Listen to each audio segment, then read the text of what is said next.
नमस्कार दोस्तों, आज हम जानेंगे कि मृत्यु के समय इसलिए होती है छटपटाहट, बंद हो जाती है आवाज। कहते हैं जीवन और मरण ये दोनों एक दूसरे के पूरक हैं। गीता में श्री कृष्ण ने कहा है कि जिसका जन्म हुआ है उसका अंत होना निश्चित है।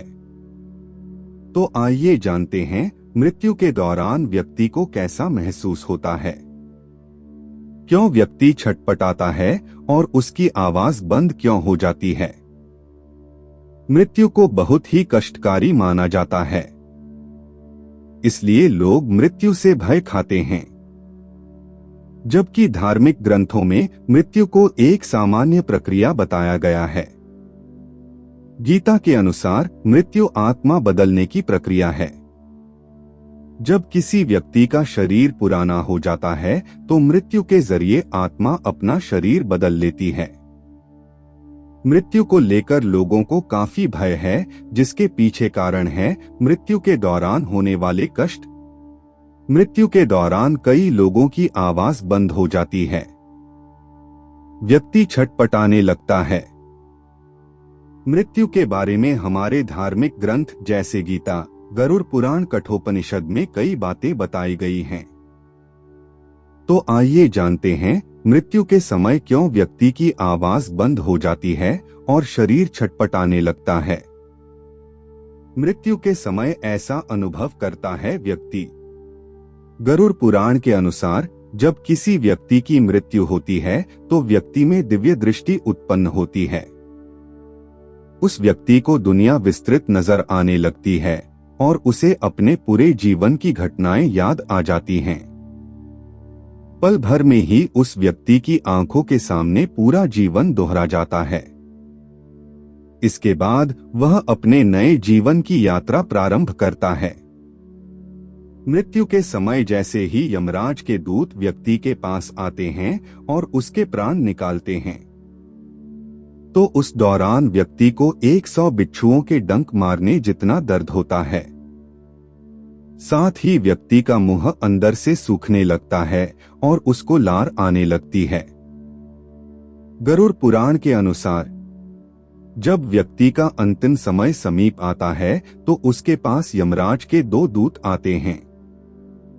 गरुड़ पुराण के अनुसार यमदूत देखने में बहुत ही भयानक और बड़े नेत्रों वाले होते हैं। ऐसे यमराज के दूतों को देख पापी प्राणी भयभीत हो जाता है। मृत्यु के दौरान व्यक्ति के शरीर से अंगूठे के आकार जितना जीव हाहाकार करते हुए निकलता है, जिसे यमराज के दूत पकड़ लेते हैं। यमराज के दूत उस आत्मा को पकड़कर यमलोक की यात्रा पर ले जाते हैं।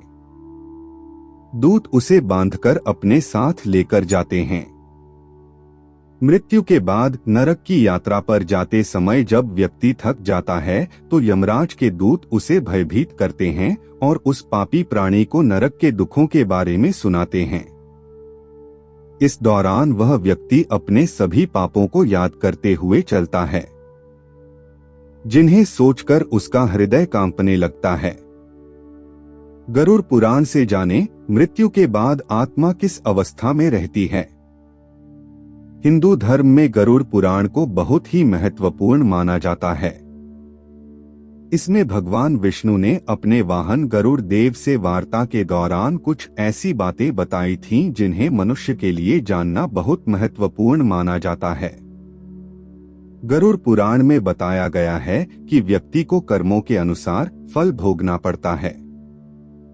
इसमें बताया गया है कि अच्छे कर्म करने से व्यक्ति को स्वर्ग की प्राप्ति होती, वहीं बुरे कर्म करने वाले व्यक्ति को नरक की यातनाएं झेलनी पड़ती है। बता दें कि हिंदू धर्म में गरुड़ पुराण को महापुराण बताया गया है, साथ ही इन्हें भगवान विष्णु का रूप भी माना जाता है। ऐसा इसलिए क्योंकि इसमें भगवान विष्णु और उनके प्रिय वाहन गरुड़ देव के मध्य हुई वार्ता का विस्तृत लेखा जोखा मौजूद है। गरुड़ पुराण में स्वर्ग एवं नर्क लोक का विस्तृत विवरण दिया गया है। साथ ही यह भी बताया गया है कि मृत्यु के बाद आत्मा किन किन अवस्थाओं में रहती है।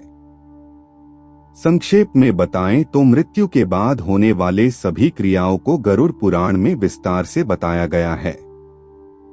इसमें बताया गया है कि देह त्यागने के बाद आत्मा शरीर को बदलती। लेकिन प्रश्न यह उठता है कि कैसे और कितने समय में? इन सभी प्रश्नों के उत्तर जानने के लिए आइए जानते हैं इस विषय से जुड़ी कुछ महत्वपूर्ण बातें।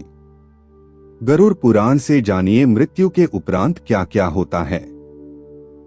गरुड़ पुराण में बताया गया है कि जब एक आत्मा शरीर त्यागती है तब सबसे पहले वह यमलोक जाती है। वहां यमदूत 24 घंटे के लिए आत्मा को रखते हैं और व्यक्ति के कर्मों को दिखाया जाता है। 24 घंटे पूर्ण होने के बाद आत्मा को पुनः अपने परिजनों के पास 13 दिनों के लिए भेज दिया जाता है, जहां उनका संपूर्ण जीवन बीता था। 13 दिन बाद आत्मा अंतिम बार यमलोक की तरफ प्रस्थान करती है। गरुड़ पुराण में बताया गया है कि 13 दिन बाद यमलोक के मार्ग में आत्मा को 3 मार्ग स्वर्गलोक, नरकलोक और पितृलोक मिलते हैं। कर्मों के आधार पर व्यक्ति को आत्मा को इन तीनों में से किसी एक लोक में स्थान मिलता है। अपने जीवन काल में यदि व्यक्ति धर्म और अध्यात्म के मार्ग पर चलता है तो उसे देवलोक की प्राप्ति होती है। जो अपने जीवन काल में कुकर्म करता है और भक्ति से दूर रहता है उसे नरकलोक में स्थान मिलता है। मृत्यु के बाद क्यों 13 दिनों तक किया जाता है गरुड़ पुराण का पाठ? जैसा कि अब आप जानते हैं कि मृत्यु के बाद 13 दिनों तक आत्मा अपने परिजनों के पास रहती है, इसलिए उन्हें यह पुराण सुनाने के लिए गरुड़ पुराण पाठ का आयोजन किया जाता है। मान्यता है कि महापुराण के पाठ से मृतक की आत्मा को शांति मिलती है और मोक्ष की प्राप्ति है। साथ ही परिजनों को भी सत्कर्म करने की शिक्षा प्राप्त होती है। धन्यवाद। हम आशा करते हैं कि आपको वीडियो में बताई गई जानकारी अच्छी लगी होगी। आप हमारे चैनल को सब्सक्राइब जरूर करें।